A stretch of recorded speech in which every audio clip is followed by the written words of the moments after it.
میں مبلغ بنوں سنتوں کا، خوب چرچا کروں سنتوں کا، ہو کرم بہر خاک مدینہ۔ الحمدللہ رب العالمین، والصلاة والسلام علی سید المرسلین، اما بعد فاعوذ باللہ من الشیطان الرجیم، بسم اللہ الرحمن الرحیم۔ الصلاة والسلام علیک یا رسول اللہ وعلی آلک واصحابک یا حبیب اللہ۔ الصلاة والسلام علیک یا نبی اللہ وعلی آلک واصحابک یا نور اللہ۔ ہمارے پیارے نبی محبوب خدائے تواب، نبوت کے آفتاب جناب رسالت مآب صلی اللہ تعالی علیہ وآلہ وسلم کا فرمان خوشگوار ہے کہ بے شک اللہ عز و جل نے ایک فرشتہ میری قبر پر مقرر فرمایا ہے، جسے تمام مخلوق کی آوازیں سننے کی طاقت دی ہے۔ پس قیامت تک جو کوئی مجھ پر درود پاک پڑھتا ہے تو وہ مجھے اس کا اور اس کے باپ کا نام پیش کرتا ہے، کہتا ہے فلاں بن فلاں نے آپ پر اس وقت درود پاک پڑھا ہے، گرنے کو ہوں روک لو، غوطہ لگے ہاتھ دو، گرنے کو ہوں روک لو، غوطہ لگے ہاتھ دو، گرنے کو ہوں روک لو، غوطہ لگے ہاتھ دو، غوطہ لگے ہاتھ دو، غوطہ لگے ہاتھ دو، ایسوں پہ ایسی عطا تم پہ کروڑوں درود، ایسوں پہ ایسی عطا تم پہ کروڑوں درود۔ میرے آقا اعلیٰ حضرت کیا خوب فرماتے ہیں کہ اے میرے پیارے آقا صلی اللہ علیہ وآلہ وسلم، آپ نے جہاں اتنے احسانات فرمائے ہیں وہیں ایک کرم اور فرما دیجئے کہ ہمیں گناہوں کے سمندر میں ڈوبنے سے بچا لیجئے، اور ہم جیسوں پہ کرم فرمانا بھی آپ ہی کا کام ہے۔ میرے آقا صلی اللہ علیہ وآلہ وسلم آپ پر کروڑوں بار درود ہوں۔ صلو علی الحبیب صلی اللہ تعالی علی محمد۔ ایک بادشاہ اور اس کے ساتھی شکار کی غرض سے جنگل کی طرف جا رہے تھے۔ اب صبح کے سناٹا تھا، گھوڑوں کی ٹاپوں کی آوازیں، اور وہ ایسا ایک باروب اور پروقار ایک معاملہ تھا کہ جو بھی راستے میں آتا وہ سب ہٹ جاتے۔ کہ بادشاہ کا ایک معمول تھا کہ اس کو اپنے راستے میں کسی کا آنا پسند نہیں تھا، اور بڑے شان و شوکت سے وہ پورا ان کا جو قافلہ تھا ساتھیوں کے ساتھ وہ گزر رہا تھا۔ اب جو ہی بادشاہ شہر کی چار دیواری کے پاس پہنچا، بارڈر پر پہنچا، تو اس کی نگاہ سامنے والے ایک آنکھ والے آدمی پر پڑی، جو راستے سے ہٹنے کے بجائے بڑی بے نیازی کے ساتھ بیچ بیچ میں جا رہا تھا۔ اب بادشاہ نے جب اس طرح کا ایک عیبدار آدمی اپنے راستے میں دیکھا تو غصے سے چیخا کہ اف، یہ تو انتہائی بدشگونی ہے، کیا اس بدبخت کالے یعنی ایک آنکھ والے شخص کو علم نہیں تھا کہ بادشاہ کی سواری جب گزر رہی ہو تو راستہ چھوڑ دیتے؟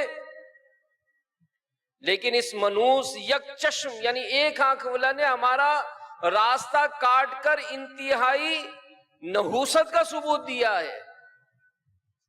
بادشاہ سپاہیوں کی جانب مڑا اور غصے سے چیخا، ہم حکم دیتے اس ایک آنکھ والے آدمی کو ستونوں سے باندھ دیا جائے اور ہمارے لوٹنے تک یہ بندھا رہے گا، واپسی پر اس کا فیصلہ کریں گے۔ اب جو سیکیورٹی گارڈ تھے انہوں نے پکڑا اس کو اور باندھ دیا اس کو ستون کے ساتھ۔ اب بادشاہ اور اس کے ساتھی جنگل کی طرف روانہ ہوئے۔ اب جو بادشاہ کے خدشات تھے اس کے برعکس ہوا، شکار بہت کامیاب ہو گیا اور بادشاہ نے اپنی پسند کے جانوروں اور پرندوں کا شکار کیا۔ وزیر نے جانوروں اور پرندوں کو گنتے ہوئے کہا کہ واہ، آج تو آپ کا شکار بہت خوب رہا۔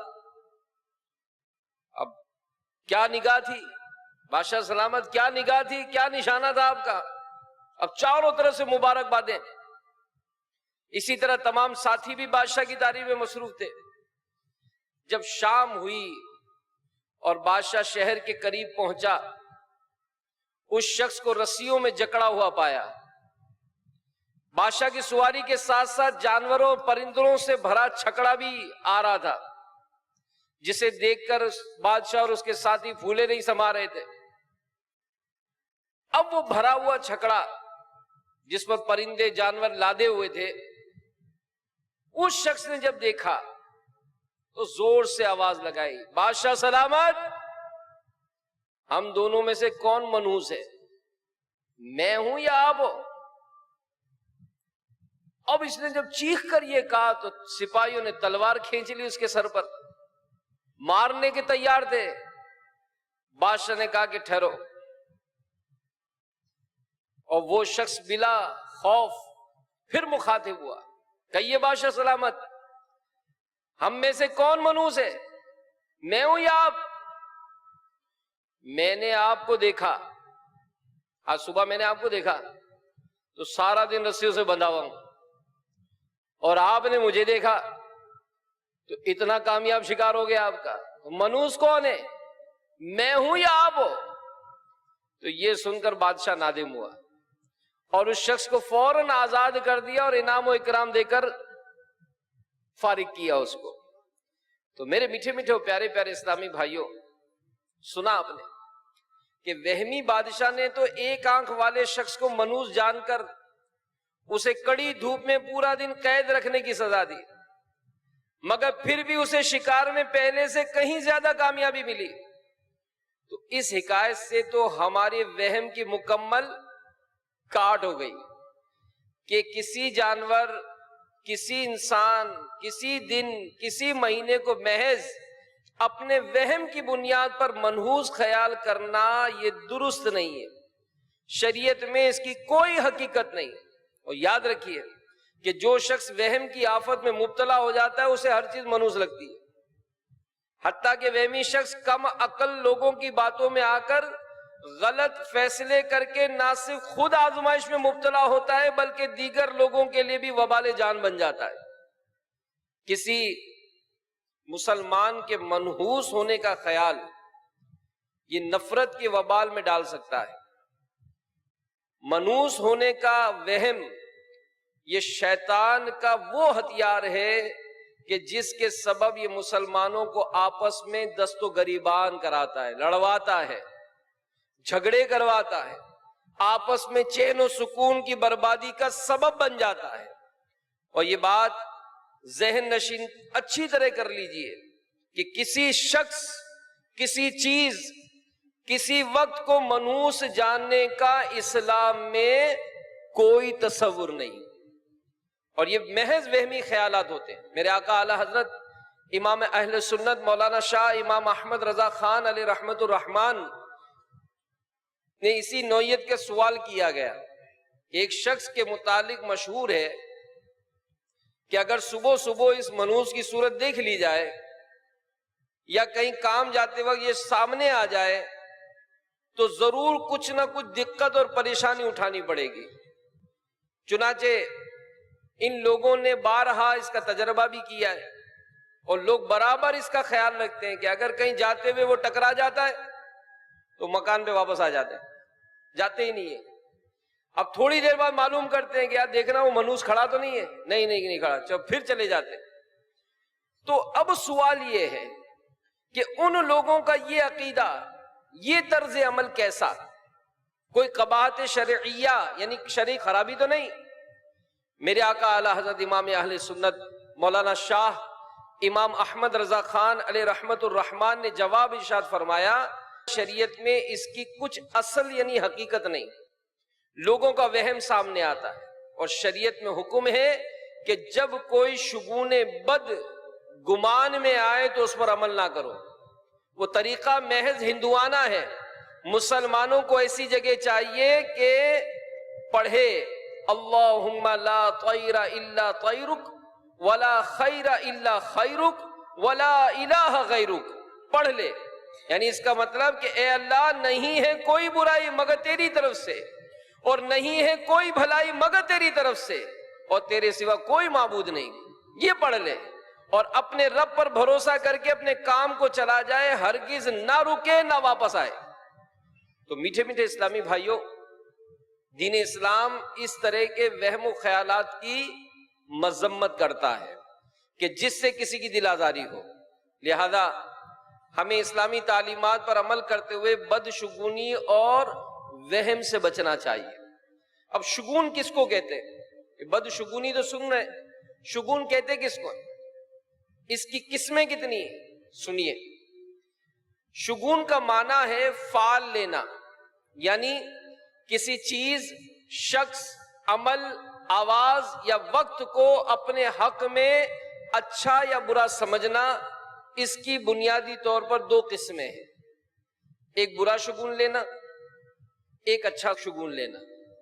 علامہ محمد بن احمد انصاری قرطبی رحمت اللہ تعالی علیہ تفسیر قرطبی میں نقل کرتے ہیں کہ اچھا شگون یہ ہے کہ جس کام کا ارادہ کیا ہو اس کے بارے میں کوئی کلام سن کر دلیل پکڑنا، یہ اس وقت ہے جب کلام اچھا ہو، اور اگر برا ہو تو بدشگونی ہے۔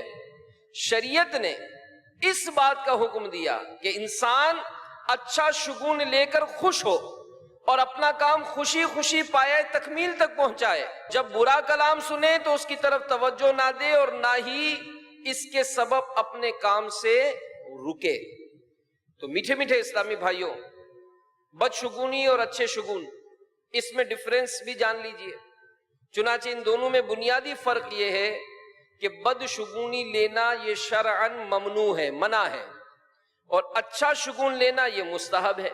اس کے علاوہ اچھا شگون لینا یہ ہمارے پیارے نبی صلی اللہ علیہ وآلہ وسلم کا طریقہ ہے، جبکہ بدشگونی یہ غیر مسلموں کا شیوا ہے۔ اچھا شگون لینے سے اللہ کے رحم و کرم سے اچھائی اور بھلائی کی امید ہوتی ہے، جبکہ بدشگونی سے ناشکری پیدا ہوتی ہے۔ نیک فعل سے دل کو اطمینان اور خوشی حاصل ہوتی ہے، جو ہر کام کی جد و جہد و تکمیل کے لیے ضروری ہے، جبکہ بدشگونی سے بلا وجہ رنج پیدا ہوتا ہے، تردد پیدا ہوتا ہے، وسوسے آتے ہیں۔ نیک فعلی انسان کو کامیابی کی طرف حرکت دیتی ہے، ترقی کی طرف لے جاتی ہے، اور بدشگونی کیا کرتی ہے؟ بدشگونی سے مایوسی پیدا ہوتی ہے، سستی پیدا ہوتی ہے، کاہلی پیدا ہوتی ہے، جو ناکامی کی طرف لے جاتی ہے۔ میرات المناجی میں ہے کہ نیک فعل لینا یہ سنت ہے، اس میں اللہ تعالیٰ سے امید ہے، اور بد فعلی لینا ممنوع ہے، اس میں رب عز و جل سے نا امیدی ہے۔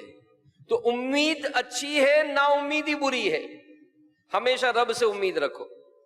تو میرے میٹھے میٹھے پیارے پیارے اسلامی بھائیوں، غیر مسلموں میں مختلف چیزوں سے برا شگون لینے کی رسم پرانی ہے، اور ان کے وہمی لوگ ہر چیز سے اثر قبول کر لیتے ہیں۔ مثلا کوئی شخص کسی کام کو نکلتا اور راستے میں کوئی جانور سامنے سے گزر جاتا، پرندے، کسی مخصوص پرندے کی آواز کان میں پڑ جاتی، فوراً گھر واپس آ جاتا۔ اسی طرح کسی کے آنے کو، بعض دنوں کو، بعض مہینوں کو منحوس سمجھنا ان کیا مشہور ہے۔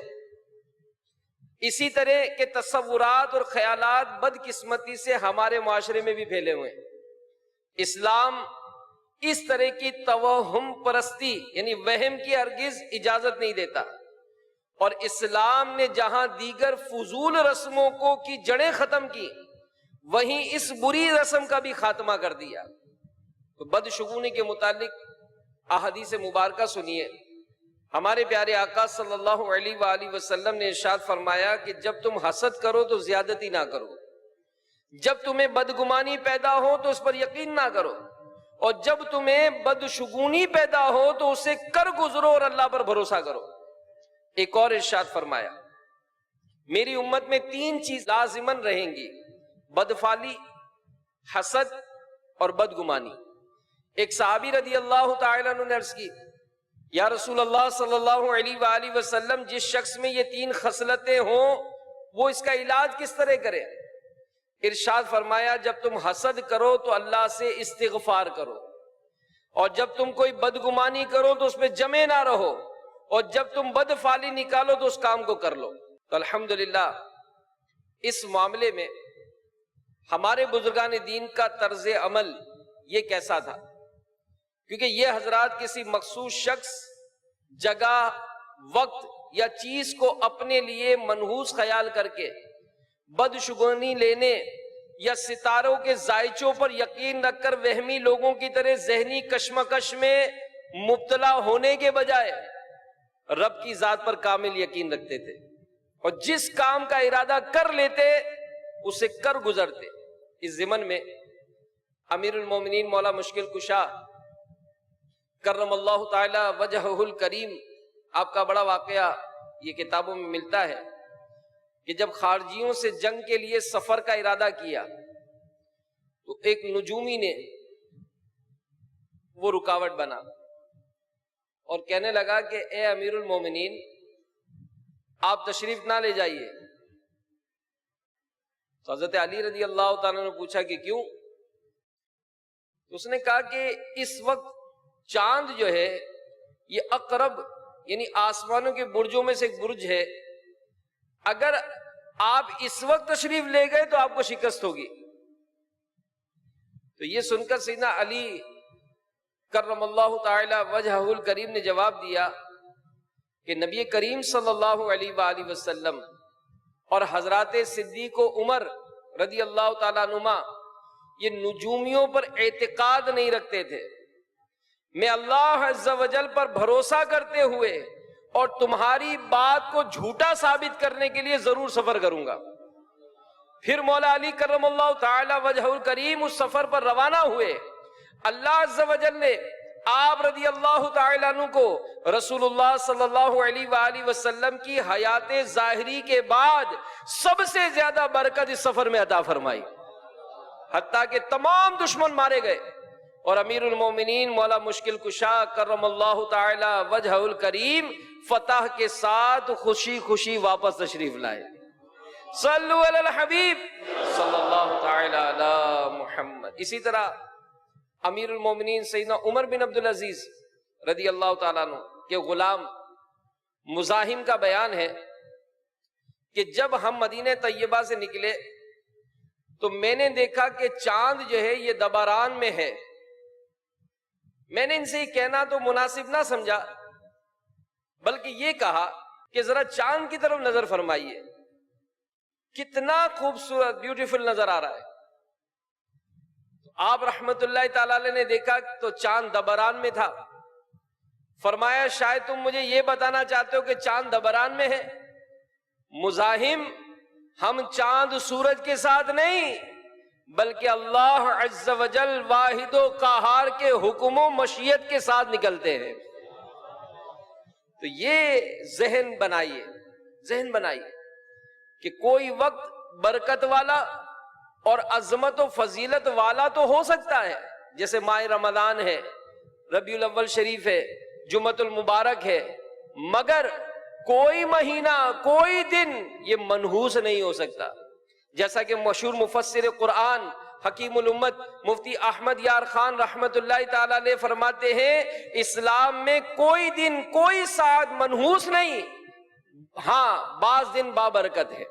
تو الحمدللہ سفر المظفر یہ جو مہینہ جاری ہے یہ دیگر مہینوں کے طرح ایک بابرکت مہینہ ہے. جس طرح دیگر مہینوں میں رب عز و جل کے فضل و کرم کی بارشیں ہوتی ہیں اسی طرح اس میں بھی ہو سکتی ہیں، بلکہ سفر المظفر یہ وہ مہینہ ہے جسے کامیابی کا مہینہ کہا جاتا ہے.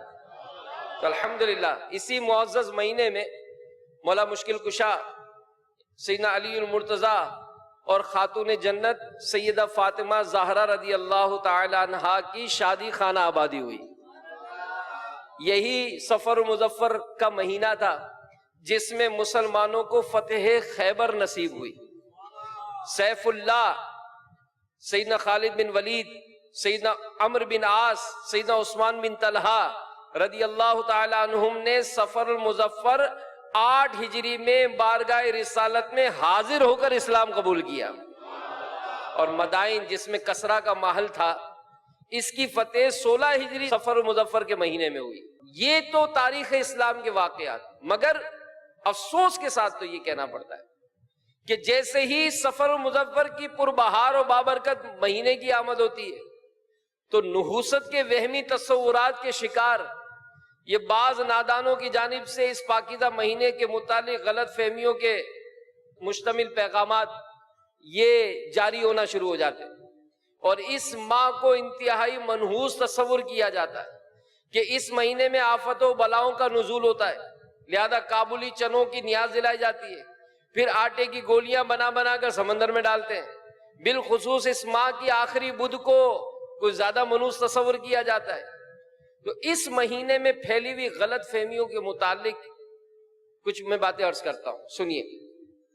حضرت علامہ مولانا مفتی محمد امجد علی اعظمی رحمت اللہ تعالی علیہ فرماتے ہیں کہ ماہ سفر کو لوگ منحوس جانتے ہیں، اس میں شادی بیاہ نہیں کرتے، لڑکیوں کو رخصت نہیں کرتے، اور بھی اس قسم کے کام کرنے سے پرہیز کرتے ہیں، سفر کرنے سے گریز کرتے ہیں.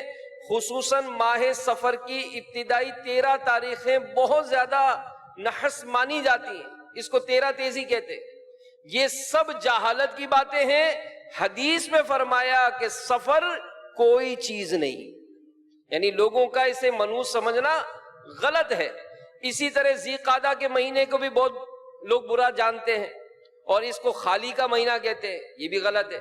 ہر ماہ میں 3، 13، 23، 8، 18، 28 کو منحوس جانتے ہیں، یہ بھی لغو بات ہے. مفتی صاحب مزید فرماتے ہیں کہ ماہ سفر کا آخری 4 شنبہ یعنی بدھ کا دن ہندوستان میں بہت منایا جاتا ہے. لوگ اپنے کاروبار بند کر دیتے ہیں، سیر و تفریح کرتے ہیں، پوریاں پکتی ہیں، نہاتے دھوتے، خوشیاں مناتے ہیں، اور کہتے ہیں کہ حضور اقدس صلی اللہ علیہ وآلہ وسلم نے اس روز غسل صید فرمایا تھا، بیرون مدینہ طیبہ سیر کے لیے تشریف لے گئے تھے.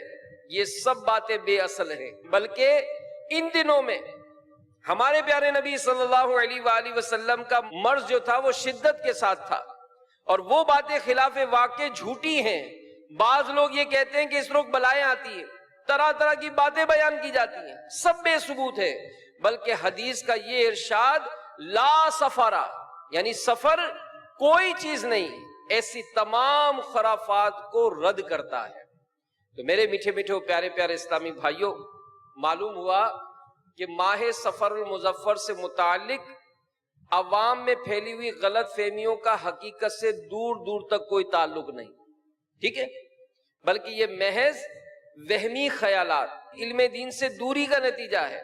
لہذا مسلمان ہونے کے ناطے ہمیں چاہیے کہ ہم اس طرح کے وہمی خیالات سے اپنے آپ کو دور رکھیں، دعوت اسلامی کے مدنی ماحول سے وابستہ ہو جائیں، 12 مدنی کاموں میں خوب حصہ لیں، کیونکہ اس مدنی ماحول میں وہم اور بدشگونی سے بچنے اور اس کے علاج کا بھرپور ذہن دیا جاتا ہے. اور اس کا ایک بہترین ایک ذریعہ ہے مدنی درس. میں خاص کر ان تمام اسلامی بھائیوں سے جو اردو پڑھنا لکھنا جانتے ہیں، اس کام کو اپنائیں. ایسا مبارک کام ہے یہ، اور علم دین سیکھنے سکھانے کا یہ بہترین ذریعہ ہے. یعنی آپ تھوڑی دیر درس میں بیٹھتے ہیں، آپ کے علم میں اضافہ ہوتا ہے. اسی طرح اگر جس نے درس دیا اس کی باتیں سن کر عمل کا جذبہ ملتا ہے، تو ذہن بنائیں کہ اگر میں پڑھ کر سناؤں کسی کو اور وہ عمل کرے گا مجھے ثواب ملے گا. تو یہ 12 مدنی کام مساجد میں کیے جاتے، ذیلی حلقوں میں کیے جاتے. تو مدنی درس یہ دعوت اسلامی کا ایک مدنی کام ہے. اس سے مراد کیا ہے؟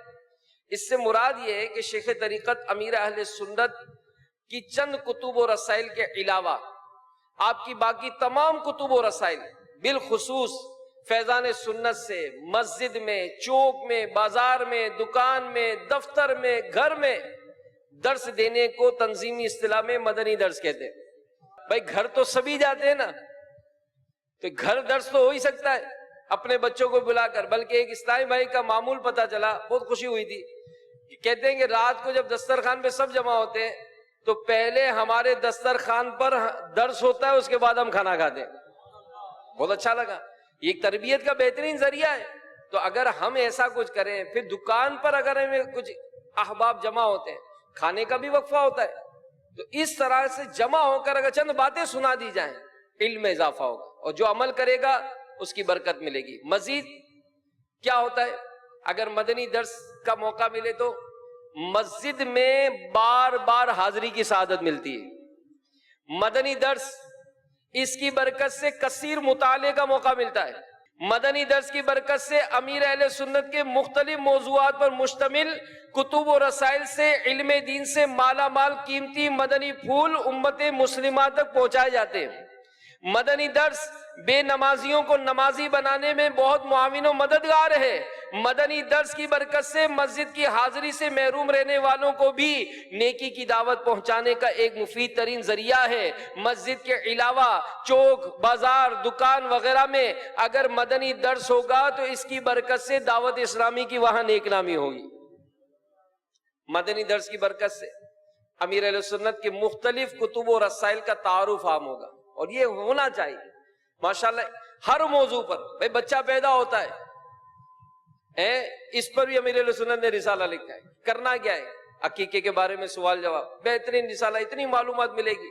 تو کوئی بھی موضوع آپ لیں گے، الحمدللہ ان موضوعات پر امیر اہل سنت کے 100 سے زیادہ رسالے ہیں.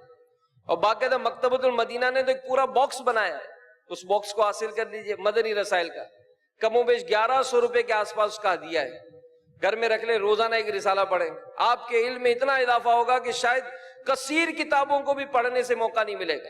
تو بہرحال میرے میٹھے میٹھے اسلامی بھائیوں، امیر علیہ سنت فرماتے ہیں جو دے روز 2 درس سے فیضان سنت، جو دے روز 2 درس سے فیضان سنت، میں دیتا ہوں اس کو دعائے مدینہ. تو مرشد دعائے مدینہ عطا فرما رہے ہیں. اللہ ہمیں بھی اس سے حصہ عطا فرمائے. اور یہ مدنی درس دینے والے کتنے خوش نصیب ہیں. سنیے، منقول ہے اللہ عز و جل نے سیدنا موسیٰ کلیم اللہ علی نبینا وعلی الصلاۃ والسلام کی طرف وحی فرمائی، بھلائی کی باتیں خود بھی سیکھو، دوسروں کو بھی سکھاؤ، میں بھلائی سیکھنے اور سکھانے والوں کی قبروں کو روشن فرماؤں گا تاکہ ان کو کسی قسم کی وحشت نہ ہو. ایک بڑی ایمان افروز مدنی بہار سنیے. ایک اسلامی بھائی دعوت اسلامی کے مشک بار مدنی ماحول سے وابستہ ہونے سے قبل اللہ کی ناراضی والے کام میں ایام زیست یعنی زندگی گزار رہے تھے. فلمیں ڈرامے دیکھنے، گانے باجے سننے کے بے حد شوقین تھے. کہیں سفر پر جانا ہوتا تو ایسی بس میں بیٹھنا پسند کرتے جس میں فلمیں اور گانے باجے چلتے ہوں. اور ان کی زندگی میں سنتوں کی بار کیسے آئی؟ ایک دن عشاء کی نماز پڑھنے مسجد میں جانا ہوا. نماز کے بعد ایک مبلغ دعوت اسلامی نے بڑے دل نشین انداز میں مدنی درس دینا شروع کیا. وہ بھی قریب جا کر بیٹھ گئے اور بغور درس سننے لگے. فیضان سنت کی عام فہم الفاظ سن کر وہ اسلامی بھائی اس قدر متاثر ہوئے کہ باقاعدگی سے مدنی درس میں شرکت کرنا ان کا معمول بن گیا. ربیع الاول کے مبارک مہینے میں اسلامی بھائیوں کی ترغیب دلانے پر انہیں امیر اہل سنت کا مدنی مذاکرہ مدنی چینل پر دیکھنے کا موقع ملا. آپ کے علم و حکمت کے مدنی پھول سن کر ان کا ایمان تازہ ہو گیا. قبر و حشر کی تیاری کی فکر ذہن میں گردش کرنے لگی. انہوں نے زندگی کی بقیہ سانسوں کو غنیمت جانتے ہوئے دعوت اسلامی کا سنتوں بھرا مشک بار مدنی ماحول اپنایا. امیر اہل سنت کے عطا کردہ مدنی مقصد مجھے اپنی اور ساری دنیا کے لوگوں کی اصلاح کی کوشش کرنی ہے کے تحت نیکی کی دعوت کی دھومیں مچانے میں مشغول ہو گئے. یقیناً مقدر کا ہے وہ سکندر جسے خیر سے مل گیا مدنی ماحول. یہاں سنتیں سیکھنے کو ملیں گی، دلائے گا خوف خدا مدنی ماحول. گناہگارو آؤ، سیاکارو آؤ، گناہوں کو دے گا چھڑا مدنی ماحول. صلو علی الحبیب صلی اللہ تعالی علی محمد. تو یہ جو وہم جس کا ہم بیان سن رہے ہیں ایک ایسی بیماری ہے جو انسان کا سکھ چھین کر یوں سمجھے کہ سب کو چھین لیتی ہے، عقل کی صلاحیتوں کو ضائع کر دیتی ہے. جو لوگ وہم کی آفت میں مبتلا ہو جاتے ہیں تو یوں محسوس ہوتا ہے ان کو جیسے ان کے لیے شخصیات، جگہ، اوقات، علامتیں، تاریخیں، ایام، راتیں، مہینے، سال یہ کچھ بھی باعث سعادت نہیں، بلکہ وہ اپنے علاوہ ہر چیز کو اپنے لیے بلا وجہ منحوس خیال کر کے بدشگونی لیتے اور اپنے اوپر کیا کرتے؟ مختلف برائیوں کے دروازے کھول لیتے. اب کیسے بدشگونی کیسے لی جاتی ہے آپ تصور کریں اور اپنی ذات پر غور کرتے جا. آج جب یہ فیضان مدینہ سے اٹھنا ہے نا تو اس منحوس چیز کو دل سے نکال لینا ہے. ٹھیک ہے؟ تیار ہے؟ انشاءاللہ انشاءاللہ. اب یہ بدشگونی کی صورتیں کیا ہوتی؟ کبھی اندھے کو، لنگڑے، ایک آنکھ والے معذور لوگوں سے، تو کبھی کسی خاص پرندے یا جانور کو دیکھ کر یا اس کی آواز سن کر بدشگونی کا شکار ہو جاتے. یار اس صبح صبح اندھے کو دیکھ لیا، یار سارا دن خراب ہوا، یار اس کی آواز سن لی اب میرا دن اچھا نہیں گزرے گا. یہ نہیں. کبھی کسی وقت یا دن یا مہینے سے بدفعلی لیتے ہیں، یا میرے لیے فلاں دن بڑا منحوس ہے. یہ اب نہیں کہنا ہے، نہیں کہنا ہے. ٹھیک ہے؟ کوئی کام کرنے کا ارادہ کیا، اب کسی نے طریقہ کار میں نقصان کی نشاندہی کر دی یا اس کام سے رک جانے کو کہا تو اس سے بدشگونی لے گئے. تم نے ٹانگ اڑائی نا، اب یہ کام نہیں ہوگا. اب یہ ذہن نکال لینا ہے، خلاص ختم کر دینا ہے اس کو. اب گھر سے نکل رہے ہیں، اچانک گلی میں ایمبولینس آ گئی، اور اللہ خیر کرے، آج صبح صبح ایمبولینس کی آواز سنی ہے. یا جیسے موٹر سائیکل نکل آئی، یہ ٹن ٹن ٹن ٹن فائر بریگیڈ کی گاڑی جا رہے، اور بھائی آج تو دن خیر ہے، بھائی آج نہیں جاتا ہوں میں، آج یہ فائر بریگیڈ کہاں سے آ گئی. یہ نہیں کرنا ہے. کبھی اخبارات میں شائع ہونے والے ستاروں کے کھیل یہ ڈھونڈتے ہیں، آج کا دن کیسا گزرے گا، اب ڈھونڈو، اب اس نے لکھا ہوگا. یا کبھی کو طوطے والے کے پاس چلے جاتے ہیں، اب طوطا بتائے گا کہ ہماری زندگی کیسے گزرے گی. تو یہ جو انداز ہے یہ بھی صحیح نہیں. کبھی مہمان کی رخصتی کے بعد گھر میں جھاڑو دینے کو منحوس خیال کرتے ہیں. کبھی جوتا اتارتے وقت جوتے پہ جوتا آ گیا، لے مرے، اس سے بدشگونی لیتے. سیدھی آنکھ پھڑ کے کہتے یار کسی نے کہا تھا دولت آئے گی، نہیں یار الٹی آنکھ کا بولا تھا. اب اسی شجوبن میں کبھی ہاتھ کی کھجلی ہو تو یار مولانا نے کسی نے بتایا تھا یار وہ ہاتھ کی کھجلی ہوتی ہے تو کچھ ہوتا ہے یار، پیسے آتے ہیں جاتے، سیدھے ہاتھ میں بولا تھا الٹے ہاتھ میں بولا تھا. تو یوں مطلب اپنے آپ کا حساب کتاب کرتے. پھر کبھی کینچی چلا رہا کوئی تو دادی اماں اے کینچی نہیں چلاؤ، لڑائی ہو جائے گی، لڑائی ہو جائے گی. یہ ہمارے گھروں میں اس طرح کا تصور پایا جاتا ہے. عید جمعے کے دن ہو جائے، اللہ پھر تو تذکرے ہوتے ہیں، یہ حکومت گئی، حکومت گئی، جمعے کو آ گئی نہیں، اب حکومت گئی. پہلا دکان کھولی، پہلا گاہک آیا، بغیر سودا لیے چلا گیا. یار یہ کہاں سے ٹپک پڑا یار، اب سارا دن اپنا خیر ہے یار، پہلا گاہک چلا گیا. نئی نویلی دلہن آئی، اب دادا جی کا انتقال ہو گیا، اب اس بیچاری کا خیر ہی نہیں. یہ آئی، ہمارے دادا کا انتقال ہوا، اب دادا کو کینسر، دادا کو ٹی بی، دادا کو شوگر، دادا کو بلڈ پریشر، سارے امراض دادا نے پالے ہوئے تھے. شادی کے بعد ٹھیک ہے دنیا سے چلے گئے، اس بیچاری کا کیا قصور؟ نہیں، یہ منوس آئی تو ہمارے دادا گئے۔ جوانی میں بیوہ ہو جانے والی عورت کو منوس جانتے ہیں۔ اسی طرح کسی کا کنگا استعمال کیا نا، دھوئے بغیر کیا نا، اب دونوں میں بنے گی نہیں، جھگڑا ہو جائے گا۔ بچہ لیٹا ہوا ہے، اب اس کے اوپر کوئی ٹپ کے چلا جائے، اچھا اس کا قد تھوڑی بڑھے گا، یہ قد نہیں بڑھے گا، اب یہ چھوٹا ہی رہے گا، ٹنگو رہے گا۔ یہ کسی کے دانت الٹے آ جائے تو کہتا ہے یہ اپنے ننیال پہ بہت بھاری ہوگا، یہ اب بتائے گا اپنے ماموں کو، سیدھا کر دے گا سب کو۔ اسی طرح خالی برتن یا چمچ ٹکرائیں تو کہتے ہیں بھائی گھر میں لڑائی ہو جائے گی۔ اب جب بادلوں میں بجلی کڑک رہی ہو اور سب سے بڑا بچہ باہر نکلے، بجلی گرے گی اس پہ۔ اسی طرح بچہ سویا ہو تو یہ قد نہیں بڑھے گا، مغرب کے بعد دروازے پہ نہیں بیٹھنا چاہیے، کیوں؟ بلائیں گزرتی ہیں، یہ بھی غلط۔ زلزلے کے وقت بھاگتے ہوئے جو زمین پر گر گیا یہ گونگا ہو جائے گا۔ رات کو آئینہ دیکھنے سے چہرے پر جھریاں پڑتی ہیں، انگلیاں چٹکانے سے نحوست آتی ہے۔ سورج گہن کے وقت امید والی عورت چھری سے کوئی چیز نہ کاٹے کہ بچہ پیدا ہوگا تو اس کے ہاتھ یا پاؤں میں بھی نشان لگا ہوا ہوگا چھری کا، یہ بھی۔ اسی طرح نو مولود نئے پیدا ہونے والے بچے کے کپڑے دھو کر اس کو نچوڑتے نہیں ہیں، کیوں؟ کہ اس سے بچے کے جسم میں درد ہوگا۔ دادی نے کہا تھا کہ اس کے کپڑے کو نہیں نچوڑنا، یہ دھو کر یوں ہی لٹکا دو، یہ ٹپک ٹپک کر ہی سوکھے گا، اس کو نچوڑو گے تو بچے کے بدن میں درد ہوگا۔ تو یہ، اور پھر اسی طرح یہ ہر ملک کا الگ الگ، ہر قوم کا الگ الگ۔